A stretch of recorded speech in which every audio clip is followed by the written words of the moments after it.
The recent $1.8 billion jury verdict against real estate agents is just crazy.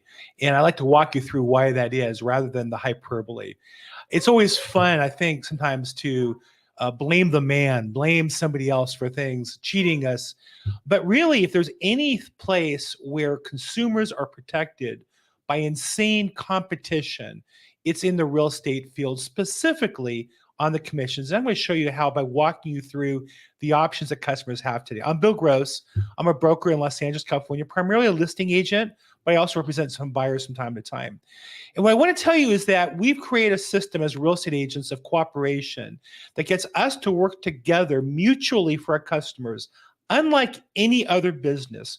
You're never going to see car companies like Ford and Chevy and Tesla work together to help customers get cars. You're not going to see any other business. Google and Facebook are going to not work together to help consumers. They're going to fight against each other. And here's a case where the cooperation amongst the 1 million real estate agents across the country really help our consumers. Let's take a look at the actual forms. When we list a property, this is the residential listing agreement that we have. It's a standard form in the California Association of Realtors. And in here, we would have the property address and details, the price we list the property at, and the compensation to the broker. The most common percentage today in Los Angeles, I would say, is 5% total. I would say the more common was maybe 6% up until 5 or 10 years ago. And there's a range. There's some people who still do 6, some do 5.5, some do 5, some do 7, some do 4. It's a competitive pressure like any other business. How much does a hamburger cost? From $1 to $20, depending on the quality of the service the customer expects. And so that's negotiable. When I meet with a customer, they always ask, what's the commission rate I'm paying? So imagine that I'm going to charge a customer in a particular listing 5%. Now, in addition to that, the next discussion is going to be, well, how much of that are we going to pay if we're going to offer to have other agents bring buyers in? And this is where the cooperative agent comes into play. In Los Angeles, we have about 100,000 real estate agents. And while I'm very good, and we have great marketing with my company, and I can get my listings without going to MLS all across the world, the reality is by employing all the other realtors, we're going to get more offers, more exposure, more people seeing our property. And so what's become the most common practice, because it works for customers, is we offer a portion of that commission to the buyer's agents, typically about half of that. The most common percentage when I would look at closed listings in my market is 2.5% being offered to the buyer's agent. Now, sometimes sellers want to lower the commission. And what happens is that the buyer's agent sometimes miss it, sometimes see it, but many times will be less inclined to show a property they're going to make less money on. That's just common sense. Here, though, you would have to put in the agreement what the amount is we're offering to the other agent. Now, in California, if that's not filled out, if that's left blank, the listing agreement is not valid.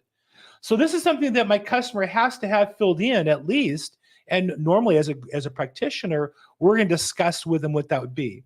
Now, a customer could say to me, well, Bill, I don't want to offer anything to other agents. I just want you to sell the house. I would say, well, I can't do it at 2.5% because there's not enough compensation to both find the buyer and represent you and get the property closed. Now, that's a discussion or a negotiation. I could take the listing or not, and I wouldn't most likely at 2.5%. I need enough to do my job and then have enough left over to offer the other agents. But here's the key point. This is all negotiable. There are plenty of people who would list at 1% and 1% or 0.5% or whatever number you want. The law requires me to have this contract completed with those numbers in there in order for my seller to sign it for it to be binding. Now, the next piece of the puzzle is, once we have a contract, putting it in the multiple listing service. If I'm cooperating with agents like I am here, the way I effectuate that is put it in the multiple listing service because we've created a relationship amongst all the realtors based on this format. If I don't want to pay other agents, if I want to change this to say 0, right? Or I leave a blank, actually I can't do a blank, I put 0. I'm not going to offer anything to other agents. Then I can't put in the multiple listing service. Why? Because the multiple listing service, and here's the rules, the purpose of it is cooperation, and you're offering compensation in exchange for work. By law, Anybody who does anything, there has to be a consideration or compensation in exchange for the work being performed. You can't expect anybody to work for free. Now, I can list property as an agent internally in my company and have other agents look at it. I also can market my listings through other services like Zillow, Redfin, and websites and not offer compensation to other agents if I wanted to. I'm just going to get less exposure than if it is in the multiple listing service. That may not be true in all MLSs across the United States. That's certainly true in Los Angeles. And so the reason why we create the MLS is so that we can get the best exposure, ultimately the highest price for our customers, and it's most efficient for everybody.